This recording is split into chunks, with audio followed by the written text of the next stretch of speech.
Alright, so here we are again, gonna do a nice little early fall ride. And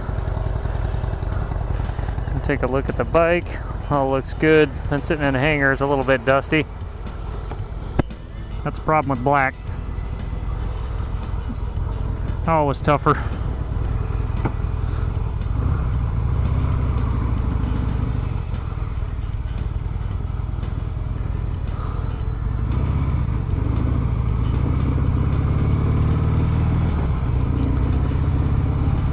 I thought I'd talk a little bit today about motorcycle design and what the right bike is for you. And you know, there's really no one right bike. I think most of us would tell you that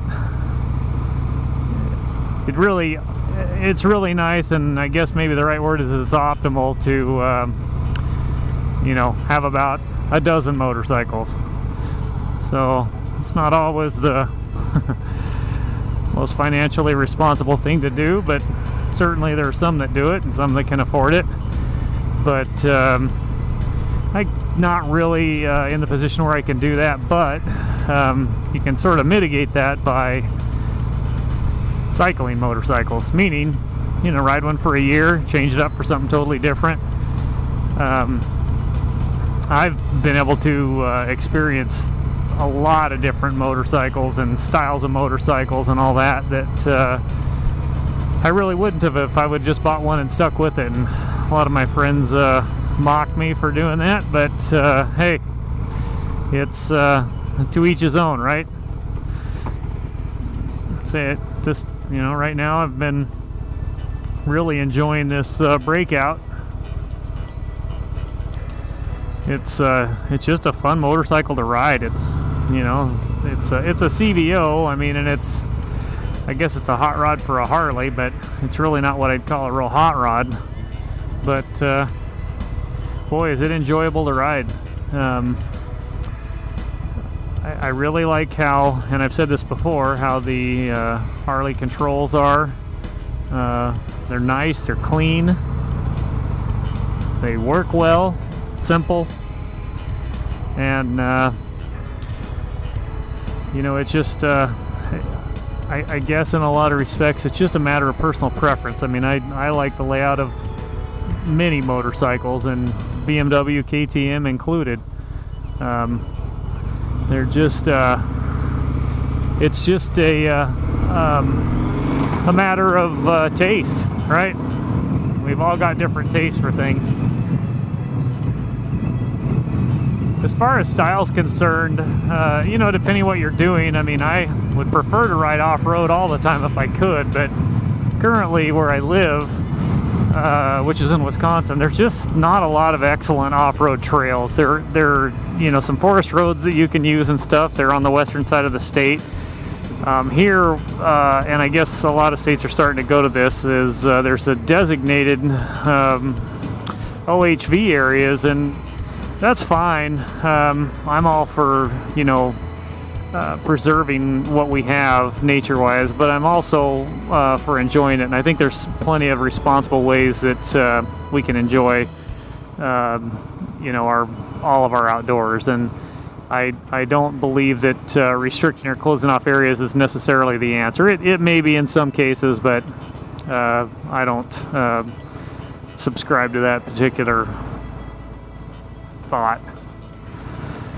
So here, you're just it's just a lot easier and a lot more convenient to ride on the road. And like I said, it's probably my least preferred way to enjoy a motorcycle is road riding. But you know, given the circumstances, that's what I've got to work with right now, and that's what I'm doing. So.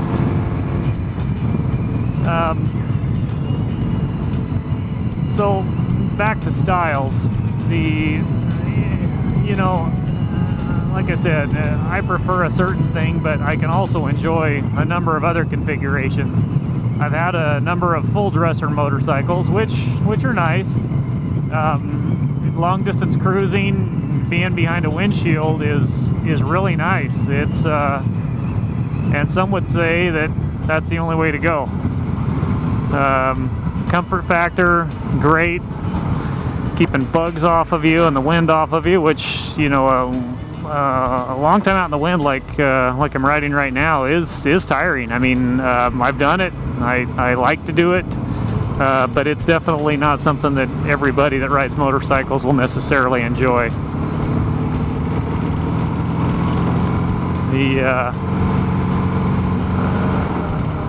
The other styles that we can talk about briefly are the sport bikes, crotch rockets, or whatever you want to call them.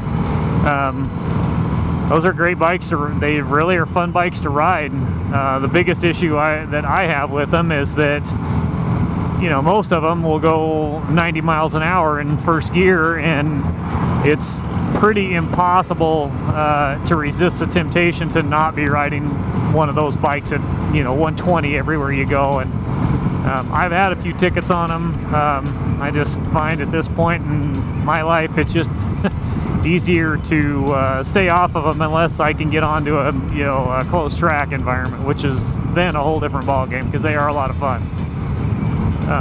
This Harley that I'm riding is a cruiser style. Cruisers are fun. They're easy to ride. Mostly they're low, which a lot of people like. I think it's fine. It just goes along with Harley styling. I personally would rather ride up just a little bit higher, but that's okay. This is fine too. Like I said, this breakout that I'm riding is very comfortably configured for my height, anyways. Some may agree with me, and some may not. But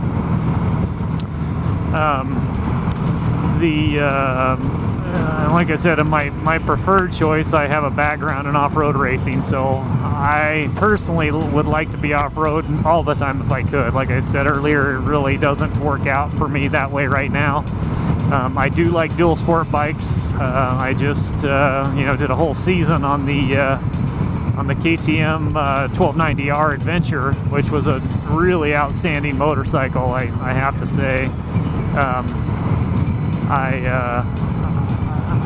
Personally, that's sort of a bike that's just right up my alley. Does everything well. It's got a lot of power.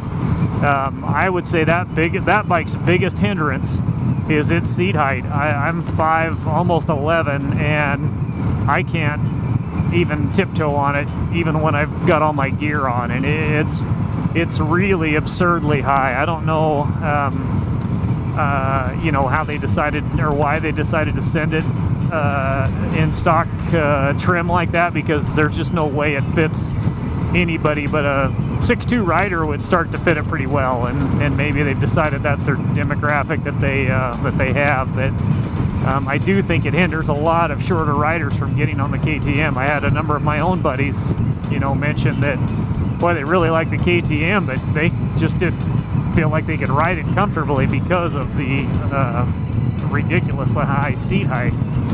So then there's that.